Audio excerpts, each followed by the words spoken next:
시간 우리에게 주시는 하나님의 말씀 로마서 9장 19절에서 29절까지 말씀입니다. 신약 성경 252쪽입니다. 혹 내가 내게 말하기를 그러면 하나님이 어찌하여 허물하시느냐 누가 그 뜻을 대적하느냐 하리니 이 사람아 내가 누구이기에 감히 하나님께 방문하느냐 지음을 받은 물건이 지은 자에게 어찌 나를 이같이 만들었느냐 말하겠느냐 토기장이가 지는 한 덩이로 하나는 귀 있을 그릇을 하나는 천 있을 그릇을 만들 권한이 없느냐 만일 하나님이 그의 진노를 보이시고 그의 능력을 알게 하고자 하사 멸하기로 준비된 진노의 그릇을 오랜 참으심으로 완용하시고 또한 영광 받기로 예비하신 바 긍휼의 그릇에 대하여 그 영광의 풍성함을 알게 하고자 하셨을지라도 무슨 말을 하리요 이 그릇은 우리니 곧 유대인 중에서뿐 아니라 이방인 중에서도 부르신 자니라 호세아에 그래도 이르기를 내가 내 백성 아닌 자를 내 백성이라 사랑하지 아니한 자를 사랑한 자라 부르리라 너희는 내 백성이 아니라 한 그곳에서 그들이 살아계신 하나님의 아들이라 일컬음을 받으리라 함과 같으니라 또 이사야가 이스라엘에 관하여 배치되 이스라엘 자손들의 수가 비록 바다의 모래 같을지라도 남은 자만 구원을 받으리니 주께서 땅 위에서 그 말씀을 이루고 속히 시행하시리라 하셨느니라 또한 이사야가 미리 말한 바 만일 만군의 주께서 우리에게 씨를 남겨두지 아니하셨더라면 우리가 소돔과 같이 되고 고모라와 같았으리로다 함과 같으니라. 아멘. 샬롬, 주님의 평강이 함께하기를 소원합니다. 아멘. 오늘 말씀은 진노의 그릇과 긍휼의 그릇에 대한 말씀입니다. 하나님의 주권적 선택과 부르심을 강조합니다. 모든 것은 하나님의 뜻과 예정대로 진행됩니다. 그러면 우리의 죄와 잘못에 대해서도 우리에게 책임을 물어서는 안 되는 것 아닐까요? 모든 것이 다 하나님의 예정대로 진행되기 때문입니다. 바울은 이미 이런 질문을 예상한 듯 보입니다. 19절 말씀입니다. 혹 내가 내게 말하기를 그러면 하나님이 어찌하여 허물하시느냐 누가 그 뜻을 대적하느냐 하리니 현대인의 성경 19절 번역입니다. 그렇다면 어째서 하나님이 우리에게 잘못이 있다고 나무라십니까? 하나님의 뜻을 거역할 사람이 아무도 없지 않습니까? 라고 질문할 사람이 있을지 모르겠습니다. 하나님은 우리의 좁은 시각과 짧은 이해로 다 판단할 수 없는 분이십니다. 유한은 무한을 파악할 수 없습니다. 하나님은 창조주이시고 인간은 피조물입니다. 20절 말씀입니다. 이 사람아 내가 누구이기에 감히 하나님께 방문하느냐 지음을 받은 물건이 지은 자에게 어찌 나를 이같이 만들었느냐 말하겠느냐 바울의 답변은 그럴 수 없다. 그렇게 말할 수 없다. 바로 이것이죠. 왜 누구는 하나님의 주권적 선택에 따라서 긍휼의 그릇이 되어야 하고 또 왜 누구는 진노의 그릇이 되어야 하는지 우리는 다 알지 못합니다. 다만 여기에도 하나님의 사랑과 공의가 적용되고 있는 것이 분명합니다. 아담 안에서 모든 사람은 죄의 비참 가운데 다 죽어야 했습니다. 하나님께서 죄 가운데 모두를 버려두심은 마땅한 형벌입니다. 하나님께서 죄 가운데 모두를 버려두심은 뭐라고요? 마땅한 형벌입니다. 여기에 하나님의 공의의 원리가 있습니다. 죄를 지은 까닭에 하나님은 이미 죄를 지을 것 다 알고 계시고 죄를 지은 까닭에 죄 가운데 모두를 버려두신 것 하나님의 마땅한 형벌입니다. 그런데 하나님의 주권적인 선택에 따라서 그들 중 얼마를 구원하시기로 하셨습니다. 하나님께서 일부를 선택하시는 사실 모두가 다 죽어 마땅한데 일부를 선택하심은 공로 없는 은혜입니다. 뭐 없는 은혜요? 공로 없는 은혜입니다. 우리 인간편에서 공로가 없다는 것이죠. 버려두심은 마땅한 형벌이고 하나님께서 죄 가운데 버려두심은 마땅한 형벌이고 그런데 모두를 버려두셔도 마땅한 형벌인데 그 중에 일부를 선택하심은 공로 없는 은혜입니다. 여기에 하나님의 사랑의 원리가 있습니다. 사랑받기에 합당하지 않은 자들을 무조건 공로가 없는데 무조건 선택하셨고 사랑하셨습니다. 오직 그리스도 안에서 공로가 있다면 그리스도의 공로밖에 없죠. 오직 그리스도 안에서 선택하시고 사랑하셨습니다. 우리의 짧은 시각으로는 다 이해되지 않는 부분들이 많이 있습니다. 선택 유기에 대해서 말을 하게 될 때 하나님께서 누구는 택하고 또 하나님께서 누구는 버려두고 이것을 말하게 될 때 우리의 짧은 시각으로는 다 이해되지 않는 부분이 많습니다. 비록 우리가 다 이해되지 못해도 성도에게 요청되는 삶이 있죠. 하나님의 절대 주권을 고백하는 삶이 요청됩니다. 우리 삶의 많은 것들이 다 이해되지 않는 게 너무 많아요. 하나님께서 허락하신 것들 중에도 다 이해되지 않는 상황들이 있습니다. 그러할지라도 하나님의 절대 주권을 고백하고 주님을 더욱 신뢰하며 사시기를 바랍니다. 바울은 진노의 그릇과 긍휼의 그릇에 대해 말씀하고 있죠. 내가 택함받은 자인가 아니면 택함받지 못한 자인가. 청년 때 그런 고민 많이 했던 것 같아요. 중고등학교 거의 고등학교 때 청년 때 나는 택함받은 자인가 택함받지 못한 자인가. 예정에 대한 하나님 말씀 들으면서 그런 생각을 했던 적이 있는데 바울이 지금 그런 고민하는 게 아닙니다. 내가 택함받은 자인가 아닐까 그런 고민하고 있는 게 아닙니다. 그런 고민 가운데서 진노의 그릇, 긍휼의 그릇을 말씀하는 것이 아닙니다.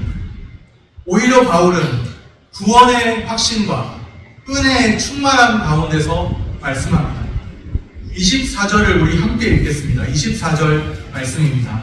이 그릇은 우리니 곧 유대인 중에서뿐 아니라 이방인 중에서도 부르신 자니라. 아멘.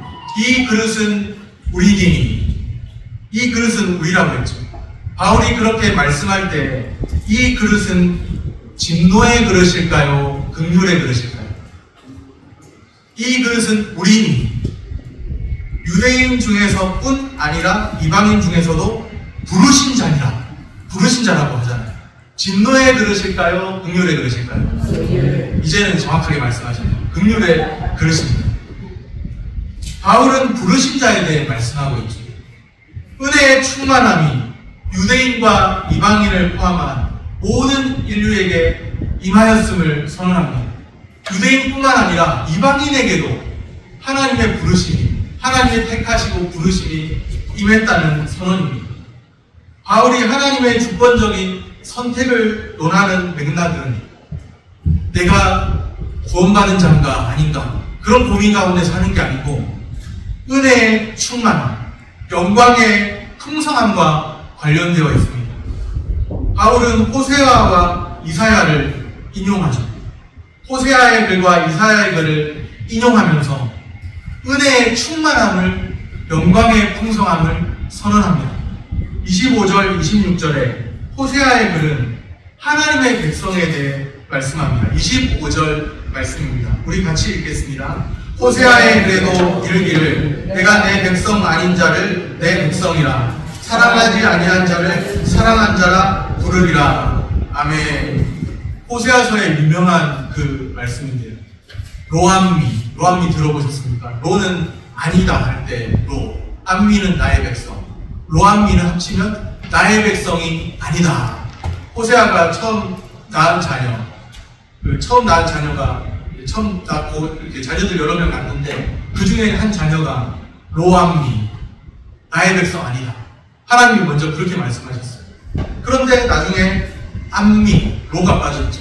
나의 백성, 내 백성이다 말씀하십니다. 내 백성 아닌 자를 내 백성이라, 사랑하지 아니한 자를 사랑한 자라 부르리라. 내 백성 아니었던 자가 하나님의 백성 아니었던 자가 내 백성, 하나님의 백성 되었습니다.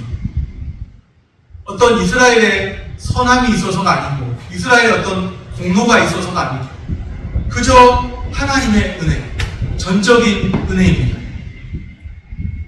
또 27절부터 29절, 오늘 본문 27절에서 29절에 이사야의 글은 남은 자에 대해 말씀합니다.